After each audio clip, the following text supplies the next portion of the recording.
আসসালামু আলাইকুম। আমি আপনাদের সামনে আবার একটি বিষয় নিয়ে কথা বলবো আজকে। এই অতিরিক্ত গরমে আমাদের ব্রেকফাস্ট অর্থাৎ মেনু কী ধরনের হওয়া দরকার এবং দুপুরের মেনু কী ধরনের হওয়া দরকার সেটা নিয়ে আমি আরেকটা ভিডিওতে কথা বলবো। আজকে যেটা কথা বলবো সেটা হচ্ছে যে মর্নিংয়ের ব্রেকফাস্ট অর্থাৎ মর্নিংয়ের মেনুতে। কারণ মর্নিংয়ের খাবারটা আমাদের শরীরে শক্তি যোগায় সারাদিনের। অর্থাৎ আপনি মর্নিংয়ে যে কোনো কাজে যান, কাজের আগে কিন্তু আমরা খাবার খাই। তো এই খাবারটা কিন্তু আমাদের অত্যন্ত গুরুত্বপূর্ণ, সকালের খাবারটা। তার জন্য আজকে আমি বিশেষ করে যে সমস্ত মর্নিংয়ে খাবারগুলো খাবেন, এই যে গরমে আপনার শরীর এনার্জেটিক থাকবে এবং আপনি ডিহাইড্রেট হবেন না, সেই তিনটি বিশেষ করে খাবারের কথা বলবো এবং তার বেনিফিট নিয়ে কথা বলবো। অর্থাৎ আপনি এই খাবারগুলো খেলে আপনার কি বেনিফিট হবে, আপনি এ থেকে কী পাবেন, আপনি কেন খাবেন এই খাবারগুলো, সেই নিয়ে কথা বলবো। তো চলুন শুরু করা যাক। এই তীব্র গরমে আমরা বাঙালি মানুষ, তো আমরা ভাত প্রিয় একটু বেশি হয়। আর এই ভাত প্রিয়র জন্য প্রথম খাবারটি আমাদের ঐতিহ্যবাহী একটা খাবার, সেটা হচ্ছে যে পান্তা ভাত।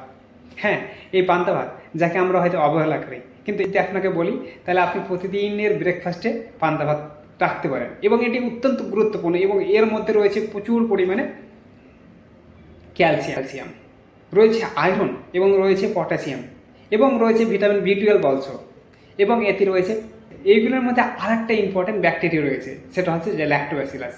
এই ল্যাক্টোব্যাসিলাস আমাদের শরীরকে গ্যাস হতে দেয় না, অম্বল হতে দেয় না, আপনার অজীর্ণ হতে দেয় না, আপনার ব্লোটিংয়ের মতন পেট ফাঁপা ফাঁপা ফুলেছে এগুলো হতে দেবে না। তাহলে কি এই পান্তা ভাত একটু ঐতিহ্যভাবে খাবার এবং আপনি এই পান্তা ভাত সকালের খাবারে রাখতে পারেন, অর্থাৎ আপনার ব্রেকফাস্ট পান্তা ভাত দিয়ে আপনি করতে পারেন এবং এবং পান্তা ভাতের সঙ্গে আপনি একটা কাঁচা লঙ্কা, অল্প করে আলু ভর্তা এটা খাবেন। আর যদি সঙ্গে একটা ডিম খেতে পারেন খাবেন, কারণ ডিমে রয়েছে প্রচুর পরিমাণে প্রোটিন। তো আপনার সকালের নাস্তাটা এইভাবে শুরু করতে পারেন। দ্বিতীয় নম্বর খাবারের মধ্যে রয়েছে, সেটা হচ্ছে যে চিড়ে, অর্থাৎ রান্নার আপনি 10 মিনিটের মধ্যে খেয়ে রেডি করতে পারবেন। সেটা হচ্ছে চিড়ে। আপনি চিড়েকে ভালো করে ধৌত করবেন, সঙ্গে দেবেন টক দই এবং সঙ্গে দেবেন একটা কলা। কলাতে রয়েছে ক্যালসিয়াম, ম্যাগনেসিয়াম, পটাশিয়াম সব কিছু রয়েছে এবং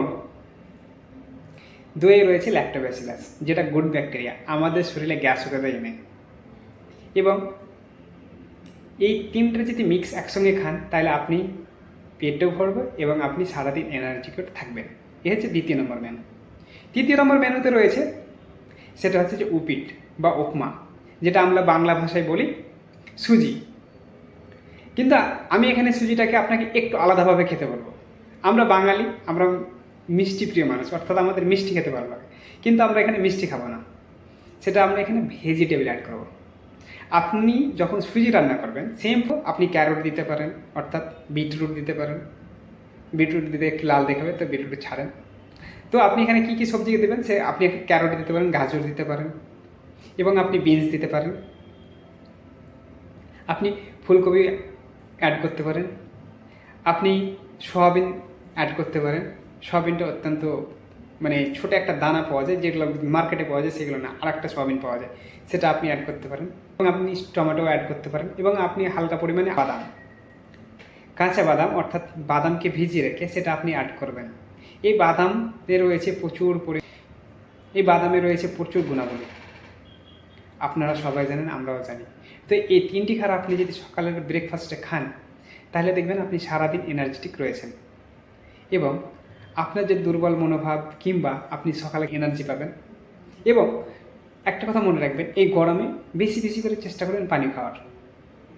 কিন্তু পানির এখানে একটা বলে রাখি, আপনি কখনো কোল্ড ড্রিঙ্কস খাবেন না, অর্থাৎ প্যাকেজ জাতীয় যে সমস্ত কোল্ড ড্রিঙ্ক পাওয়া যায় like Coke, Fanta, Campa, Sprite, মাজা, ফ্রুটি, এই সমস্ত ধরনের কোল্ড ড্রিঙ্ক আপনি অ্যাভয়েড করুন এবং আপনি অল্টারনেটিভ যে কোল্ড ড্রিঙ্কসগুলো বেছে নেবেন সেটা হচ্ছে যে লাচ্ছি খেতে পারেন, বেলের শরবত খেতে পারেন, লেবুর শরবত খেতে পারেন। এই সমস্ত শরবতগুলো প্লিজ খান, তাহলে আপনার শরীর ডিহাইড্রেট থেকে বাঁচবে এই গরমে এবং আপনি সুস্থ থাকবেন। আপনি সুস্থ থাকার জন্য আপনাকেই খেতে হবে এবং আপনাকে কেউ বলবে না। আপনার পরিবারের দায়িত্ব আপনাকে নিতে হবে। আপনি আপনার পরিবারে কী ধরনের ডায়েট দেবেন, কী ধরনের খাবার খাওয়াবেন আপনাকে নির্ভর করতে হবে। তো সব আগে যা হয়েছে, কিংবা আমার ফ্যামিলি থেকে আমাদের বাঙালি পরম্পরায় যে চলে আসছে সকাল উঠে চা খেতে হবে, কোল্ড ড্রিঙ্ক ছেলে মেয়েকে খাওয়াবো, এগুলো প্লিজ বন্ধ করুন, আজ থেকে বন্ধ করুন। হয়তো একটু বেশি হয়ে গেল। আবার দেখা হচ্ছে দুপুরের নাস্তা নিয়ে, অর্থাৎ দুপুরে খাবারে কী খাবেন সেই নিয়ে কথা বলুন। তো এখনকার মতো বাই, আসসালামু আলাইকুম, ভালো থাকবেন।